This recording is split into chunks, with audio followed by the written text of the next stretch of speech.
It's the face heard round the world.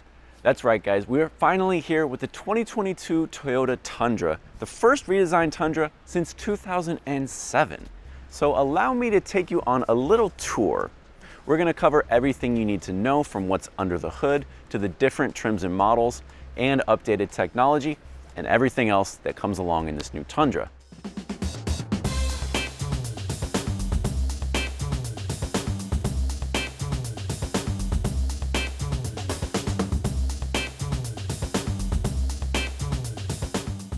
Between the last one and this one, they made 5 Twilight movies. They made 6 Fast and the Furious movies. LeBron James went to the NBA Finals 10 times between Tundras. But now all of those streaks are over because the 2022 Tundra is here, it's big, and it's in dealerships by the end of this year. Is it a more competitive product than the last one? Does it hold a candle to Nissan, Chevy, Ford, and Ram? If you're like me, I think you'll be pretty surprised by what you find inside.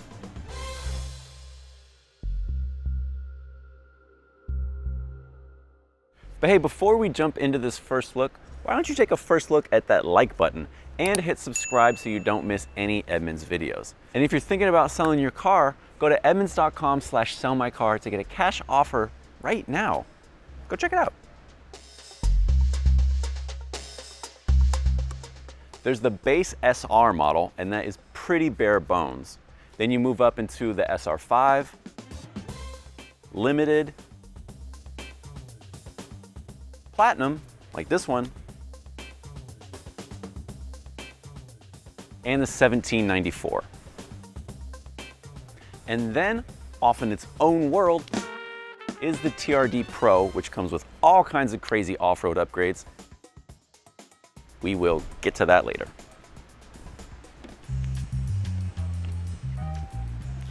The Tundra has gone from standard V8 to no V8. The only engine you can get now is a twin-turbo 3.5 liter V6, but it comes in one of 2 flavors. There's a conventional version, and then there's a hybrid. Let's start with the conventional V6. That's got 389 horsepower and 479 pound-feet of torque, and it's mated to a brand new 10-speed automatic transmission. Pretty formidable figures. Now that that's out of the way, let's get to the hybrid, which we have here on the Platinum. The hybrid is going to be optional on the Platinum, Limited, and 1794 trims, and it's standard on the TRD Pro. That's got a lot more horsepower and a lot more torque, made it to the same transmissions. And one of the interesting things about this hybrid system is Toyota decided to use a nickel metal hydride battery. It's called iForce Max because you need an extra beefy name for a hybrid system. Now, this is kind of a surprising choice because lithium ion is a more advanced technology, but Toyota said they had a few reasons for sticking with nickel. One of them is that even though it takes up more space, they weren't really concerned with that because they could just stick it under the rear seats and it was fine. A second reason is that nickel is more readily available than lithium right now, which is getting pretty limited pretty fast. And then finally, at the end of its life cycle, they're more easily able to recycle nickel than they are lithium. So I know, there's no V8. I know. Personally, I don't care. We know that this hybrid V6 system provides a lot of power, and I'll be very curious to see what kind of fuel economy estimates come out when they're available. Besides, V8s, that's what old trucks are for.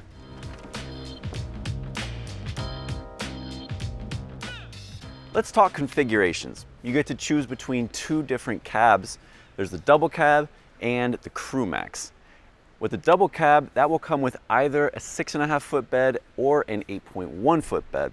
And with the Crew Max like this one, you get a 5.5 bed or a 6.5.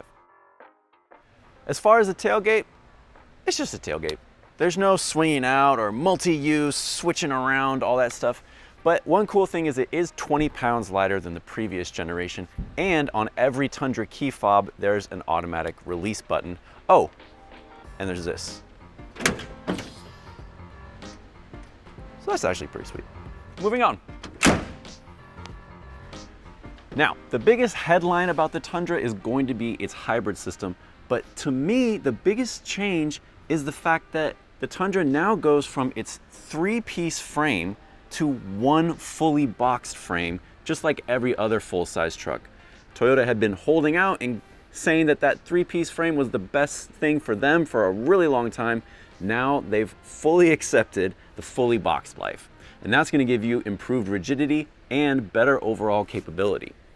Speaking of overall capability, maximum towing capacity is up to 12,000 pounds on certain trims and configurations, and maximum payload is up to 1,940 pounds.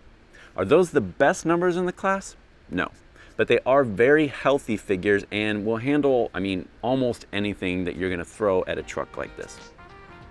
Oh yeah, and the Tundra now has standard coil springs in the rear. Why is that important?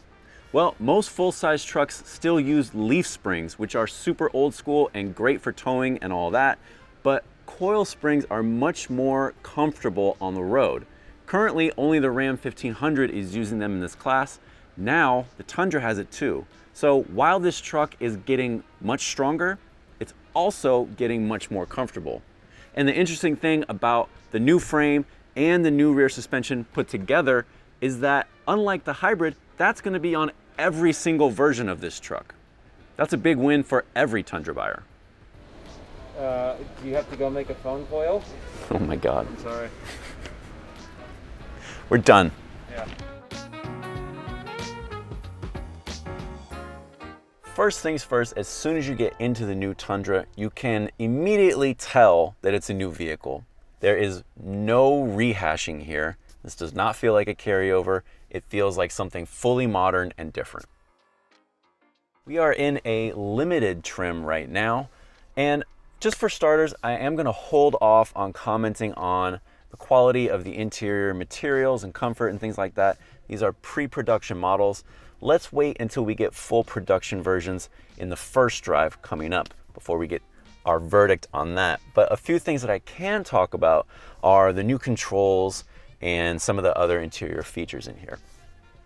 You got a brand new steering wheel design with big clear buttons, and that continues over here into the center console switchgear area. Really big switches with nice little ridges on them so they're easy to grab, and clear icons that make it easy to see what you're looking for and what you're grabbing. I also like this giant volume knob. There is no tuning knob anymore. That all goes through the screen. Down here, you also have selectable drive modes, which is new for the Tundra. But just in case you want to switch up your driving style based on the conditions, that's right there for you. And then on the SR5 trim and up, they all come standard with a tow package that's going to include this integrated trailer brake controller. Towers, you guys know what I'm talking about. That's very helpful, and I like the positioning. It's right under the start-stop button and really nice to look at. One of the things Toyota is really proud of is this configurable center console storage unit. So there's a tray up top and then another tray below it, which you can slide back. And the purpose there is, instead of opening the big giant thing all the way up, you can just reach in and grab whatever you're looking for and get it out. And then when you're not using it, just close it back up, and now it's fully closed. How much more convenient is this? I don't know.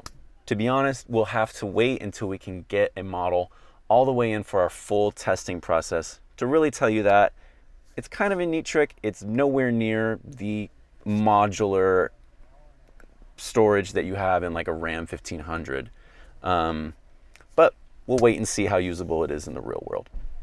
Now let's talk about the elephant in the room, this giant screen, which is the size of an elephant. So the headline here is that all Tundras are going to come with standard wireless Apple CarPlay and wireless Android Auto. One of the other big bits of news is that Toyota upgraded its audio multimedia software. That's the whole operating system that runs the screen. And that comes standard on every Tundra as well. So you either get it in a condensed standard 8-inch screen, or obviously it's just much larger on this big 14-inch screen, which is huge, and it feels huge in here.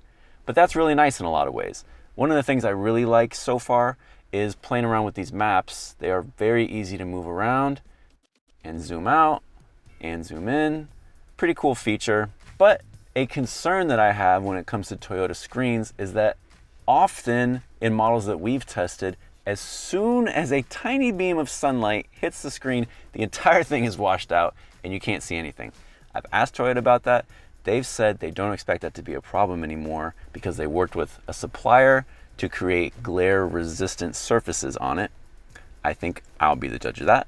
We'll see how that goes when we're finally able to get one outside and drive it. Another important update is an upgraded voice activation system.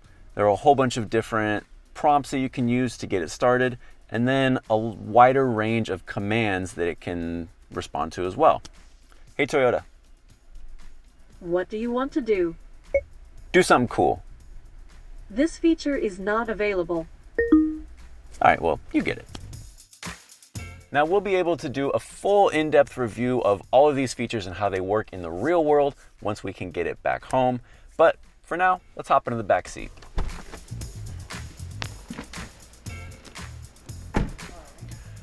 Okay, so before I hop inside, there's one thing that I want to show you guys, and that is this under-seat storage area.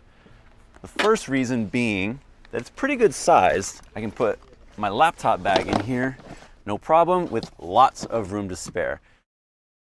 But the second reason that I wanted to point this out is because with the hybrid system, this is where the batteries go, so you don't get any of this. It's just a flat, covered space here that you can't use for any storage. But with that out of the way, let's pop it down and climb inside. So, pretty good space in here. As you can see, I got a lot of leg room. I can stretch my legs out. Even with the sunroof, I'm 6 feet tall and I've got nice headroom back here. You can get comfy. And I'm sitting behind my own driving position. Say hi.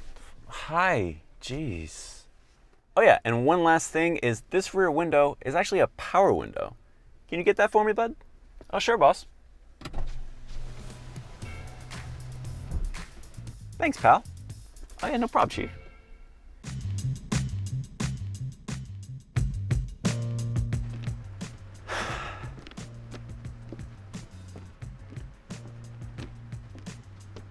The TRD Pro. The first exciting thing about the new TRD Pro will be obvious to anybody who had driven a previous TRD Pro. Those versions had 3 glaring omissions, and they've all been fixed in this version. All 3 of those features not available on the Tundra at all until now, when they're standard on the TRD Pro, and they also come on the TRD off-road package. A huge win for Tundra buyers. Number 1, a locking rear differential. They finally got it in the Tundra TRD Pro now. The second one is multi-terrain select, so you can choose different kinds of conditions you're going to be going through, and the truck will adapt for you to those conditions. The third thing is crawl control. So just like hill descent control will automatically gradually take you down a descent, crawl control will do the same thing, but all you do is switch it on and it will automatically scratch and claw the Tundra up inclines. Obviously, super helpful on a trail. Hey, good job, Toyota. Welcome to the party. On top of all that, let's talk about some of the other bonus features that you get on the TRD Pro. After all, this is the off-road edition of the Tundra. First and foremost, 1 inch of front lift to obviously help you get over rocks and other terrain, as well as 33-inch tires and an assortment of skid plates underneath the body. In addition, at all 4 corners, you get Fox shocks. And one thing we would love to tell you is the ground clearance of this truck. Unfortunately, Toyota does not have that number just yet. They have told us that the approach and departure angles are improved over the previous version. So that's obviously going to help you get through rough stuff without scraping your front or rear bumpers. There are a few ways to quickly tell TRD Pros apart from other versions of the Tundra. besides these giant badges that are all over the place.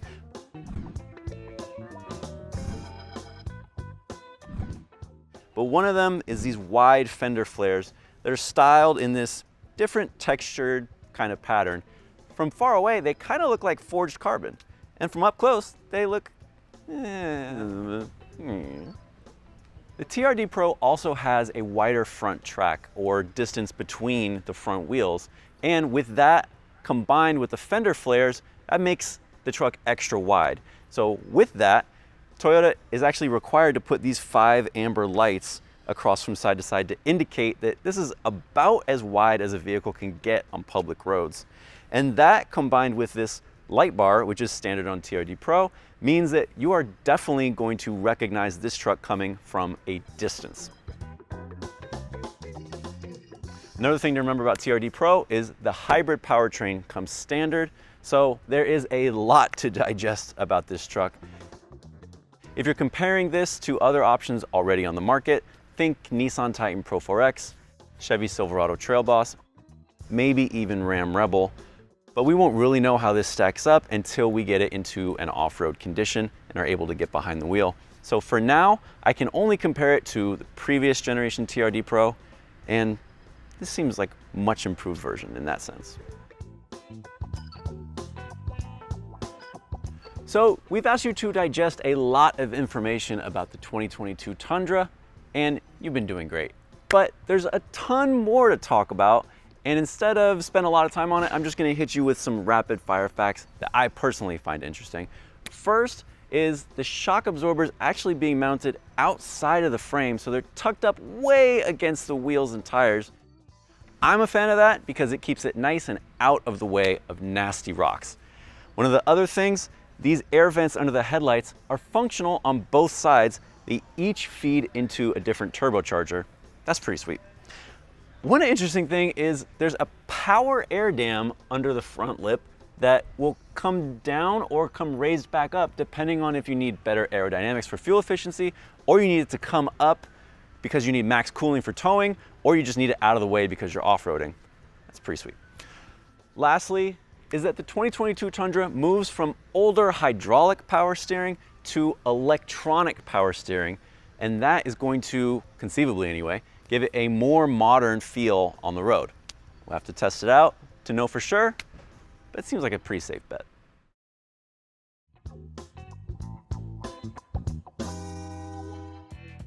After our first introduction to the 2022 Tundra, it's clear that Toyota went to great lengths to produce an improved truck in nearly every way.